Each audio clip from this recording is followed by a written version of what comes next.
یا رسول اللہ میں بہت بڑا ظلم کر لیا ہے.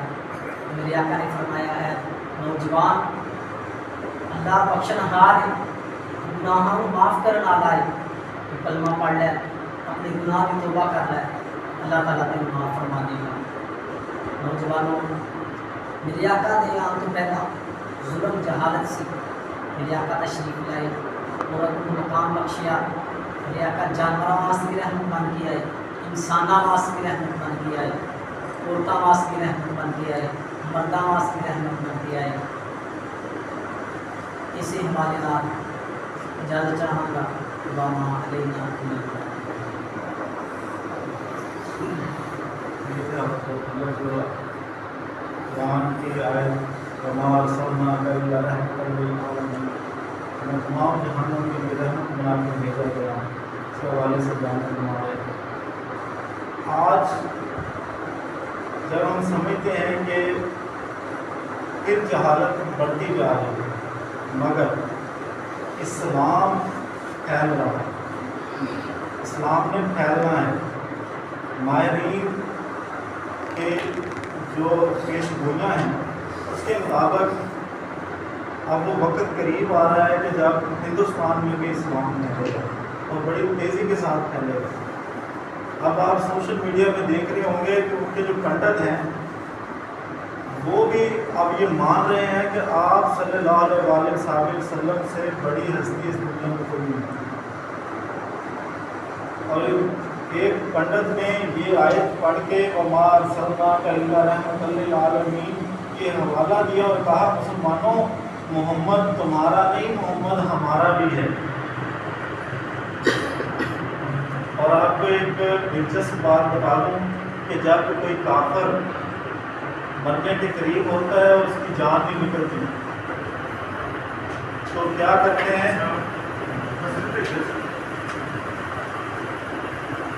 تو ہندو جو بڑے پنڈت ہوتے ہیں ان کے پاس جاتے ہیں کہ ہمارے جو ہے وہ اس کی جان نہیں نکلتی تو کیا کریں. تو وہ کہتا ہے کہ ہمارے بڑوں نے بتایا کہ محمد کا نام لو اس کی جان نکلے, اس کی نجات ہو. ماننا سب کو پڑے گا اور مانتے بھی ہیں.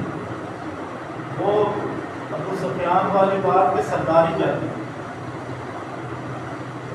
انہوں نے کہا تھا نا کہ میرا بھتیجا سچا ہے, اس کا دین سچا ہے, اس کی باتیں سچی ہیں, مگر ہم نے اس کو اگر مان لیا تو ہماری سرداری چلی. ایک انگریز نے کتاب لکھی تھی دنیا کے 200 بہترین لوگ, اس میں جو سب سے پہلا اس نے نمبر رکھا تھا وہ حضرت محمد صلی اللہ علیہ وسلم. آج ساری دنیا مانتی اور انشاءاللہ مانے گی, کیونکہ آپ صلی اللہ علیہ وسلم کے بغیر آپ کی نبوت کو خاتم النبیین ماننے کے بغیر نجات ممکن نہیں ہے.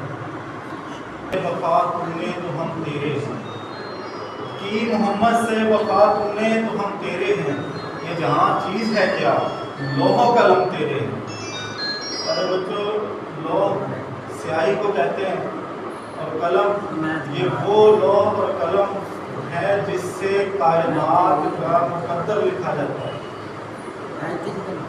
اور کائنات کی قسمت لکھی جاتی ہے. اگر ہم محمد سے وفا کرنے میں کامیاب ہو گئے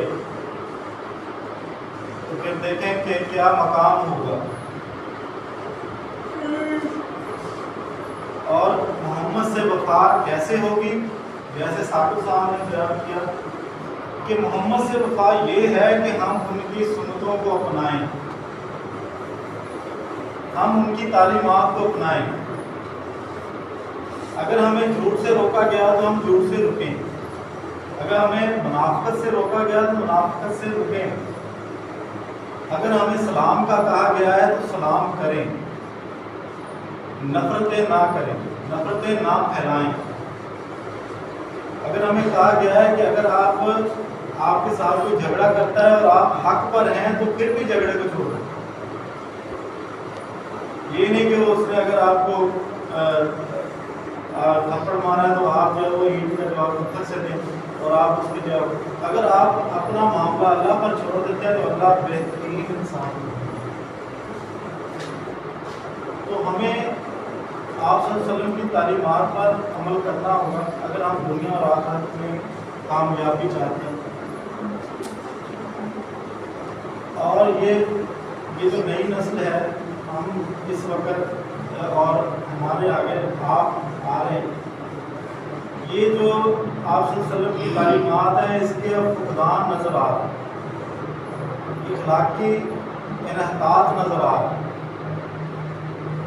اخلاقیات اتنی گر چکی ہیں کہ ہم اب برائی کو برائی نہیں سمجھتے.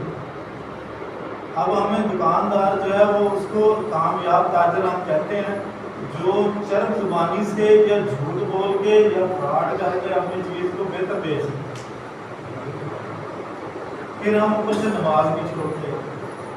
خاص طور پر تاجر جو نماز پڑھتے ہیں برائی بھی چھوڑتے. ان الصلاۃ تنہی عن الفحشاء والمنکر, بے شک نماز بے حیائی اور برائی سے روکتی ہے. لیکن نماز ان کے دلوں پر اثر نہیں کرتی. تو ہم نے آپ صلی اللہ علیہ وسلم کی پیاری سنتوں کو پڑھنا ہے, ان پر عمل کرنا ہے اور معاشرے کو مثالی بنانا ہے. اسلامی معاشرہ مثالی معاشرہ ہونا چاہیے اور ہمارے کردار سے یہ ظاہر ہونا چاہیے کہ ہم آپ صلی اللہ علیہ وسلم کی امتی ہیں اور آپ صلی اللہ علیہ وسلم کو ماننے والے ہیں, کہ لوگ ہمیں دیکھ کے جو ہے وہ غیر مسلم جو ہے وہ تسلیم کرے کہ ہاں آپ صلی اللہ علیہ وسلم کی تعلیمات بہترین ہے اور اس پر عمل پیرا ہو کر ہی کامیابی حاصل کی جا سکتی ہے. اب جو ہم کام کی طرف چلتے ہیں